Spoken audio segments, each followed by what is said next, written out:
Anaïs Gosselin et Philippe Richard-Bertrand remplissent vos poches sans vous les vider. Attention, c'est le débat. Mais prends pas ça pour du cash. Semblerait, Phil, qu'il y a une nouvelle application qui est réservée juste pour les gens comme toi. C'est comme cette espèce de running gag qu'on a fait les mois que toi, t'es riche, moi, je suis riche. Mais bref, tout ça pour dire... En fait, c'est ce que les internautes nous écrivent. Ouais, c'est ça. C'est une nouvelle plateforme qui s'appelle Myria, M-Y-R-I-A. Vous pouvez y aller si vous voulez, mais malheureusement, elle est probablement pas pour vous. C'est une application ultra secrète qui est réservée aux personnes riches. Et évidemment, pour se joindre à cette plateforme-là, si j'ai bien compris. Je sais pas s'il faut payer ou mettre de l'argent en fidéicommis, là, mais bref, on parle d'un montant de 40 000 $ qu'il faut investir, là, je sais pas trop, pour se joindre.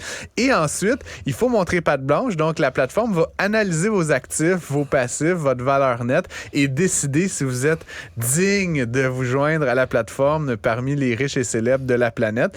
Et il y a même un comité de vérification, Phil. Tu sais, ils font ça en grand. C'est drôle parce que j'ai l'impression que souvent les plateformes numériques, ils font tout pour rendre la vie facile, de te connecte-toi, joins-toi. Eux, c'est comme l'inverse, il faut vraiment beaucoup montrer patte blanche. Fait que la question, le débat qu'on aimerait savoir, est-ce qu'on est pour ou contre, dans le fond, des réseaux sociaux comme ça qui sont réservés, là, le cas échéant ici pour les riches, mais demain, pourquoi pas pour, je sais pas, les personnes de couleur, les homosexuels, les personnes qui habitent au Canada ou sur le plateau Mont-Royal ou je ne sais pas quoi. Est-ce qu'on est pour cette idée de réseaux sociaux numériques qui sont réservés à des groupes? Puis là, en particulier, on va focusser sur les riches, là, parce qu'on sait que c'est une émission d'économie et de finance. Mais toi, t'en penses quoi, toi? Moi, je suis pas contre, on va dire ça comme ça, là, sans être pleinement pour. Je pense quand même que c'est intéressant, des fois, de pouvoir échanger avec des gens qui nous ressemblent, je vais dire ça comme ça. C'est comme un safe space pour les millionnaire, dans le fond, quand tu y penses. Ça fait en sorte que, évidemment, s'il y a un comité de vérification, moi, des fois, je te dis, Phil, là, j'aimerais ça que mon Facebook, il y ait eu un comité de vérification. On voit en toi les qualités d'élitisme qui ressortent. Non, moi, je pense qu'il faut faire attention, OK? Ça va créer l'élitisme à travers les populations. Donc, à un moment donné, il faut faire attention à tout ça. Là. Ça peut exacerber aussi les inégalités. Il y a des réseaux sociaux comme ça qui font de la division sociale. Faut pas se le cacher, au niveau économique, au niveau culturel. Malgré que ça existe, tu l'as dit d'emblée au début, il y a, by the way, des réseaux sociaux en ce moment uniquement pour des groupes culturels, uniquement pour des groupes d'orientation sexuelle, etc. C'est pas parce qu'on est dans le numérique qu'on va interdire qu'il y ait des associations de gens avec des intérêts ou des préférences ou des orientations X, Y, Z. Là. Je veux dire, pour moi, ça va pour le sens. La question, c'est est-ce que c'est mal, au sens quasiment moral du terme, de faire une version de ça pour les gens qui ont de l'argent? Je veux dire, ça existe déjà, là, des clubs sociaux pour les riches, Phil, là, comme je ne veux pas nommer des noms. Là, mais à l'époque, 357C à Montréal, qui était un club privé. Le club Saint-James ou le club je sais pas quoi. Saint-James, admettons que c'est le même tapis d'il y a 40 ans. Là. Bon, c'est peut-être pas. Aïe, aïe, aïe. Bon, pour avoir été membre là-bas, c'est le même trop, tapis qu'il y a 40 ans. Okay. Mais tu comprends ce que je veux dire? Je veux dire, ma mère n'est pas membre du club Saint-James. C'est pas un restaurant. Là, tu comprends? C'est un club privé. Il faut payer, je sais pas, un prix par année.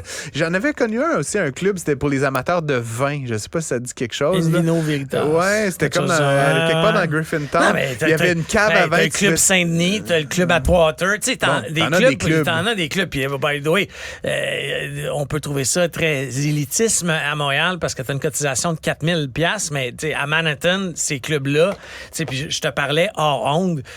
Moi, j'ai travaillé dans le début de ma carrière en 97. J'ai travaillé pour la banque Rothschild en Europe.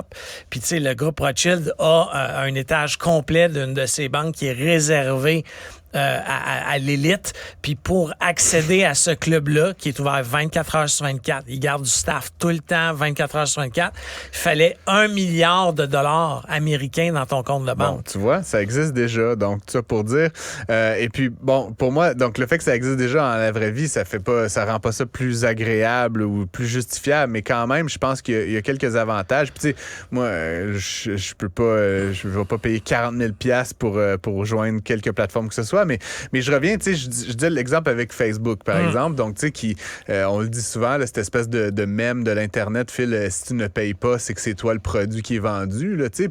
Je me pose la question, tu sais, s'il y avait une alternative, là, puis je parle pas juste de la richesse, là, mais de gens comme toi et moi, mettons, qui sont intéressés par l'économie, les finances, puis qu'on pouvait se joindre à une plateforme qui était aussi bien designée que Facebook, là, tu sais, avec le Messenger, le mur, puis qu'on pouvait payer un montant. Puis c'était un petit peu, je pense que Twitter essaie de faire, là, X maintenant, là, dans une certaine mesure, c'est de dire, on va comme filtrer, pas en disant 40 000 $, mais disant, je sais pas, 5-10 $ par mois, pour que les espèces de niaiseux là, qui font juste faire du bruit, puis qui sont là pour troller, comme c'est souvent le cas sur certaines de ces plateformes-là, soient un peu éliminés d'office, qu'il y a comme une barre à l'entrée, Phil, fait que ça rend l'expérience quand même un petit peu plus exclusive. Là, ce truc-là, Myria, ils vont jusqu'au comité de vérification, là, qui est comme, je vais fouiller dans tes affaires, mais je vois du bien là-dedans, moi, personnellement, quand on voit tout le bruit, toute la pollution qu'il y a sur les médias sociaux depuis certains temps, d'avoir une forme de barrière à l'entrée, puis là, est-ce qu'elle est financière ou autre? Puis juste, soit dit en passant, Phil, tu sais, je sais pas si t'es membre de certains groupes Facebook là, plus privés, justement, mais de plus en plus, t'as de ces groupes-là qui te demandent de montrer patte blanche, de montrer que t'as fait telle affaire, ou que t'es intéressé par, ou de répondre à un questionnaire. Ça existe, je sais pas si tu connais YPO, là, qui est Young President Organization, qui est une organisation mondiale. Il y a 34 000 membres à travers la planète. Tous des millionnaires. Faut que pas nécessairement, mais il faut que tu montes patte blanche, il faut que tu aies 5 millions de revenus dans tes entreprises. Ça, exact.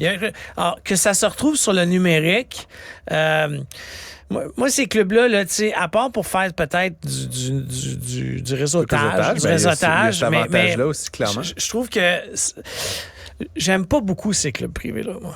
J'aime pas vraiment ça. Honnêtement, j'ai été membre dans le passé, mais aujourd'hui, je tente de les fuir. Pour la simple... C'est pas une question du coût. C'est juste que tu te ramasses tout le temps avec le même monde, tu jases avec le même monde, puis ces gens-là sont souvent déconnectés de ce qui se passe sur le plancher des vaches. C'est la vraie réalité.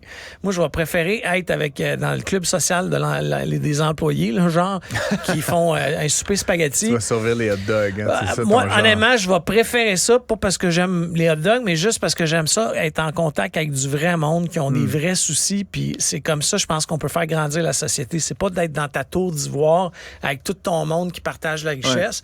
Puis moi, j'aurais peur, au niveau financier, qu'il y ait des abus extraordinaires par rapport à de la manipulation boursière ou des échanges.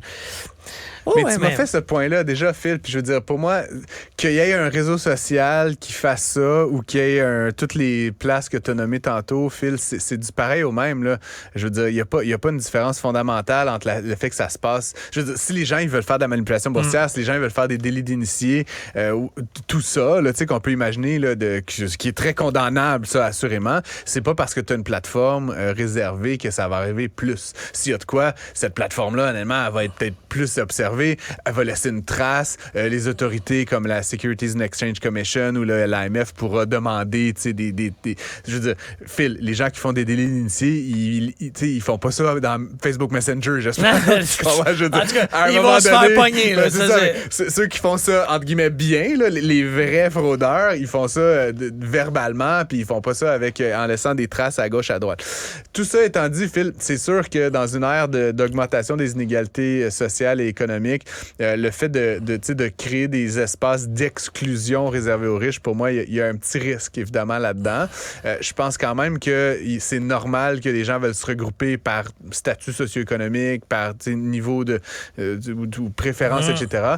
D'ailleurs, je sais pas si j'en avais déjà parlé avec toi, mais l'assortiment, c'est comment on appelle ça? Assortative mating, là, je m'en rappelle plus le mot français, mais savais-tu qu'il y a très, très peu de chances que tu réussisses un couple avec quelqu'un qui gagne plus ou moins que 10% que ton salaire? C'est quand même intéressant. Ça. Ouais, c'est bizarre, mais en même temps, c'est très normal parce qu'évidemment, les gens qui gagnent l'espèce de fable de la princesse ou du prince et du va-nu-pied n'est pas avérée parce que cette différence-là, surtout dans une ère où on redonne beaucoup de pouvoir à tous les genres, là, aux femmes notamment, mais ça fait en sorte qu'il y a une trop grande différence salariale, ça crée éventuellement des problématiques dans le couple. Donc, qu'il y ait des plateformes plateforme de rencontre. Puis là, on parle d'un réseau social normal, mais il y a aussi, je pense, des applications à la Tinder, etc., mais pour les gens riches, pour que tu t'assures que tu te ramasses pas avec Ashley Madison, il y a une couple d'années, Ashley Madison. Est-ce que ton email est sorti? Non, mon email n'était pas sorti, c'est pas mon genre, mais bon, on invite ceux qui nous écoutent, allez voir ça, le Myria, ce site, allez voir ça, mais cette application, si vous la trouvez. C'est ultra secrète. Puis s'il y a un auditeur qui est bien fortuné puis qui a réussi à mettre le 40 000 puis qui a passé, on n'a pas eu Luc Poirier on veut te parler pour voir quel Canadien et Québécois on va faire un peu nos langues sales. On se revoit dans un prochain épisode.